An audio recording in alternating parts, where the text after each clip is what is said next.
Okay, so this video, I kind of want to just highlight a rookie, AJ Dillon, our second round pick in the 2020 draft, and why I love this pick so much. So after we picked him, they obviously showed that a big run. I don't even remember who that was against, but he played for Boston College. I want to say it was like Florida State, whatever that big highlight run was. And then there was that, I think that was the same highlight where he bulldozed Jair Alexander over. I think that was the same highlight. But I went into this, watched some of his film, watched did some stuff in the offseason last year, and I thought I like this pick.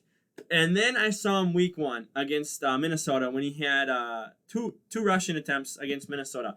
Oh, come on! I did not. Okay, well, this is gonna suck. But so when I saw him when he had those two handoffs, both times you could see his feet move and move and move, and he was pushing the pile. He took three people to take him down, and I knew he was gonna be something special. Officially, like I had faith in him before in the draft, but I knew officially week one when I saw him get those two snaps and you saw him bulldoze his way for 14 yards in two attempts. I knew he was going to be something special. And then he had five attempts, 5 carries in week two against the Lions. Nothing too spectacular, I guess. I didn't see what I saw too much against the Vikings with those two attempts. Obviously, he was still doing it. And then, he didn't get any carries in week three. Who was that? Oh, that was New Orleans. Yes. He had no carries in week three against New Orleans. Had one carry for 3 yards. That was probably, in the fourth quarter, and we probably had the game wrapped up. And then by week five, and then he actually showed up. In week 6 against Tampa, he actually showed up. He had 31 yards. We did not use him until the fourth quarter. When we had given up, we quit. We used him, and he was getting, carries and yards and trying to find. I don't know which one to. I don't know if his longest. It was either 10. I must have been 10 or 14. I don't know. It doesn't. I wish they had that. Did they have it? Nah, they went. Yeah, because this one doesn't go back that far. I have this. This is for we're gonna be talking playoffs here for this one, because it actually divides it up, but it doesn't go that far back. I don't know what his longest run was against Tampa, but when we used him in the fourth quarter, he showed up. He was playing good, and we had already given up, so we just it didn't.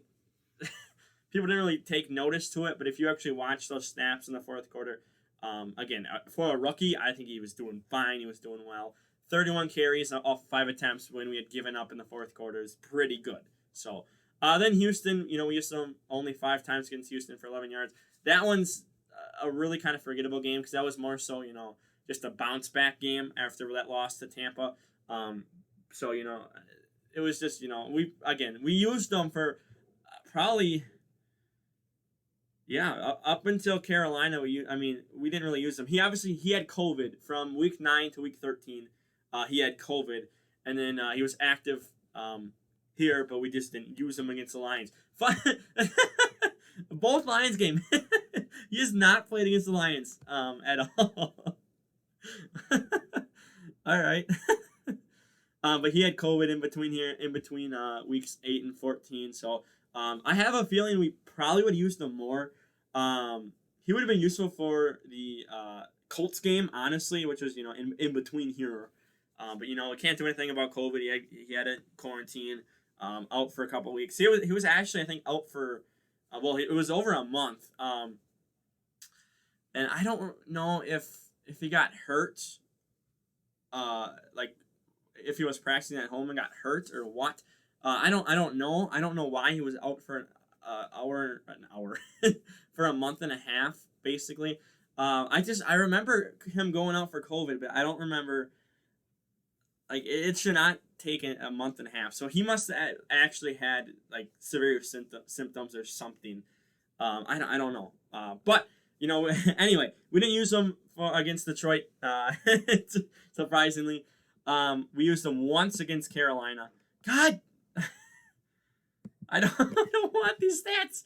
Just 18-yard run. Pretty sure that was in the fourth quarter too. Honestly, pretty sure we were trying to put the game away at that point. Because that was, oh my god, that was that Carolina game was a struggle. And then this man popped off, set a Packers record for touches and yards against Tennessee in the snow. It was a grounded pound game, 40-14. Our defense stepped up, held Derrick Henry off, and we had our own Derrick Henry go off. 21 carries, 124 yards. I mean, this man went off against Tennessee in the snow at home in Lambeau, which is cold. It gets cold up here in Wisconsin. And he went off. Like I said, he did set a record. 21 carries that night, 2 touchdowns.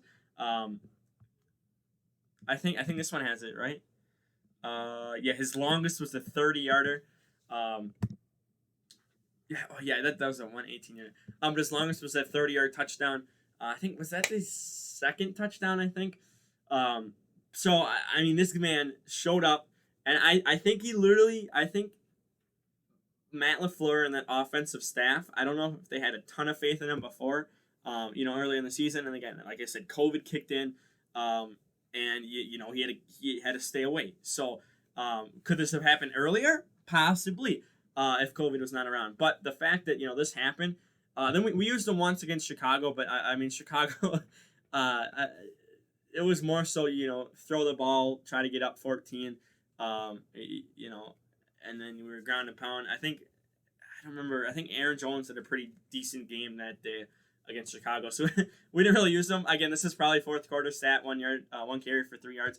It's probably a fourth quarter stat. Again, he's like a closer almost. He's just like, we're going to take out the starters now that, we basically have the game wrapped up. We're either won or lost. And he's just like the closer. Like, we're just going to put you in. And then against the Rams here, okay, so we'll switch over. Hang on. So this is up into the regular season. So for the regular season stats, I got to switch over here actually real quick. 46 attempts, 242 yards.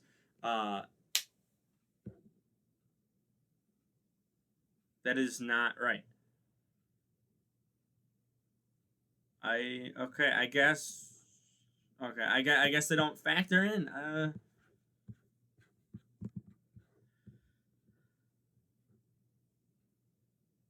Yeah, they don't factor in the